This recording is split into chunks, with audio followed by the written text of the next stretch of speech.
So I ended up getting injured at work. That's why I haven't posted anything in a few weeks. And really stinks because this is the time of year where I have a whole bunch of projects to do. And this hand is pretty much out of commission now for at least 2 more months. So that'll bring me right into November, which really stinks because I have so much stuff planned. I gotta get started on the firewood. I gotta clean out my wood stove. I gotta clean the flue. I gotta aerate. I gotta overseed. I gotta fertilize. The list of stuff that I have coming up is just overwhelming, and I really can't do any of it now. Last week I was able to cut the grass. That was interesting because I had to do pretty much it all with one hand. Yeah, so basically I'm an iron worker, and I've been iron working for 14 years now. I've never had a major injury. One time I was smashing on something and I missed the piece, and my finger went and hit the piece of steel, and I broke my fingernail. You know, ended up losing a fingernail, and that was it for my injuries. I'm a pretty safe person. I don't rush things.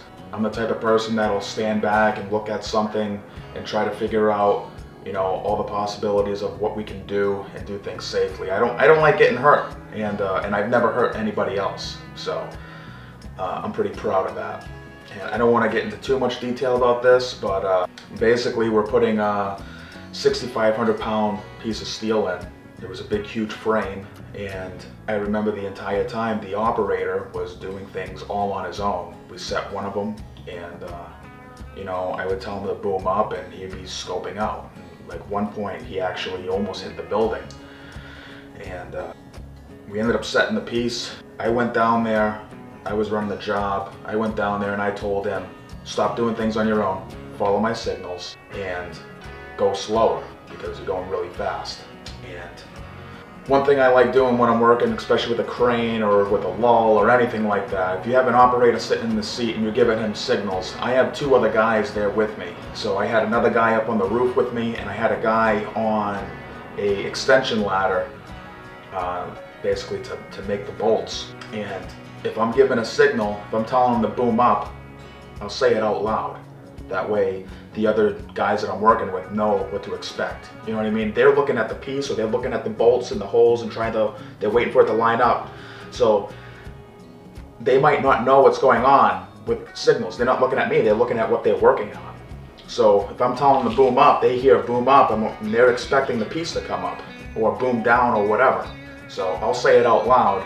So when you have an operator that's just doing things all on his own, I mean, I put up buildings too, and sometimes you have a crane operator that's really good, and I mean, you just point, that's where I want it, and he'll bring the piece right over, and I mean, he could literally put it right into place, and you just need your guys to go up there and put the bolts in, you know what I mean? A lot of times they're walking around the iron, and the crane operator can beat him, and the piece is just sitting there right in place, and they just go over and stab the holes, bolt it. But not all operators can do that.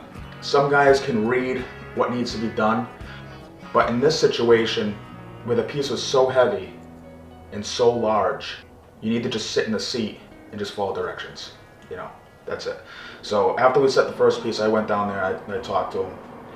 Go to put the next piece in, and you know, the holes didn't line up. They were off like a ½ an inch, so I wanted to boom up so I can tap the bolts over. And we were lined up. It was perfect. I remember it as if it was yesterday, even though it was like 3 weeks ago. Everything was lined up. The bolts just had to move over just a little bit. So I told him to boom up, and we're gonna pound the bolts over, and then we're gonna boom right down because we're already lined up. So he boomed up, and then he started moving the piece to the street, and I'm like, what the hell? Like, you know, we just had this piece lined up, and it was hard to line it up. So move the bolts over. So I'm holding on to the piece, and it was this big frame. So you had this other frame over here. It was like a V. We already put that in. So we had this other piece, which was a V. I was holding it probably 2/3 of the way up the tube, holding it, trying to line it up like you're setting a column. I'm telling them to boom down. You know, I'm drifting it over, and all of a sudden, the piece jumps in the air like 2.5 feet. Like fast, like it just shot up, And when it did that, I'm holding the piece, it shot up and smashed my fingertips right on the piece that we already set. So that's why it's so important when you have an operator that they understand you're there to pull levers and push buttons. You don't stop doing things on your own, unless you're like really good, but I don't know. So yeah, this is the first major injury I've had, doing my job. I mean, I even tell my kid, my little 5-year-old, you don't put your fingers where you wouldn't put your pecker. You know what I mean? That's the rule, all right? You don't stick your fingers in spots where stuff can happen. And, setting columns and stuff, when you're setting columns, if there's like dirt underneath of it, you don't stick your hand in there and clean that out. You clean that before it goes. You know what I mean? Before you send the piece, you clean that. You're not gonna stick your hand in there. Absolutely not. But anyways, stuff happens. That's why they call it accidents. This week is much better. I can move my hand. I just got these individual finger protectors on here now, but the first 2 weeks I had a splint, and it was horrible because it was hard and you couldn't move anything and everything froze up, and it'd be so itchy, and it's nothing you can do. It's just sit there and have everything just it was terrible. And I got the splint off last week. I got these individual finger protectors, and it was crazy. They took the splint off, everything was locked up. I couldn't move anything. So they gave me stretches to do. So that's it. So every day or multiple times a day, I gotta hold my wrist up 5 seconds and then down. I couldn't believe it. I couldn't believe how stiff I got just after 2 weeks. It's crazy. And then same thing with the fingers. I'll work on that out after. But I'm glad to get the splint off, so now I can do more things. I'm able to touch my finger, my index and my thumb together. And the index finger's not terrible. So the injuries.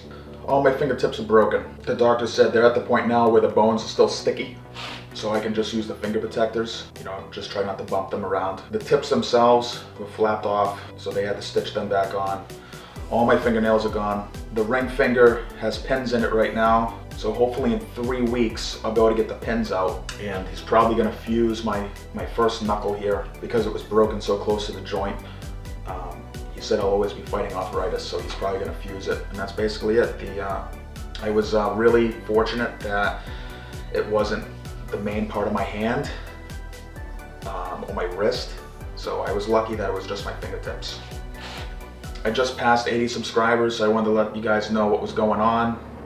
I worked really hard, like a year and a half, to get you guys here, so I appreciate you watching, and fill you in on a couple things that I'm trying to do. I had a solar company come by and try to sell me solar, and I actually had the rep come out and sit down with me and explain everything, and he allowed me to videotape it too, which is kind of funny. And what a scam. The short side of it is the system was going to cost like $65,000 and would have a 25-year return on investment, which is absolutely insane. But it got me thinking, because he did have a lot of good points. It was a really clever sales pitch. I always had it in my head that I wanted to do solar. When I built this shed, I actually ran conduit for future solar to do a ground mount. I want to do a ground mount, I'm not putting it on my roof. But a lot of the points that he was making, was really good. So I was wanting to jumpstart on the solar. And one of the things I had to do was clear a bunch of land to make a really good spot for a ground mount. So I'm in the market for a mini excavator to clear a bunch of the land. I'm looking at probably something the size of like a Kubota KX040 or a Takeuchi TB240, something around that size. I was thinking the Kubota, the 4-ton, because I could also, in the future, tow it with a truck, not need a CDL, and I could do side work. And I mean, that's one thing I like doing. I like buying things, especially expensive things, and being able to work it, pay it off, This lawnmower, for example, I cut one of the neighbor's yards, and all the funds I got for that, is probably halfway paid for this thing. But same with the excavator. I think I could make, you know, some pretty good side money with it. You don't really lose that much money with buying equipment. So it's a good investment too. I'm gonna have to talk to some friends and family. Maybe they can come and help me do some stuff with the yard. I mean, this is the time to overseed right now. This is time. It's time to go. I got an aerate, overseed, fertilize. So I'm gonna try to get this video out as fast as possible.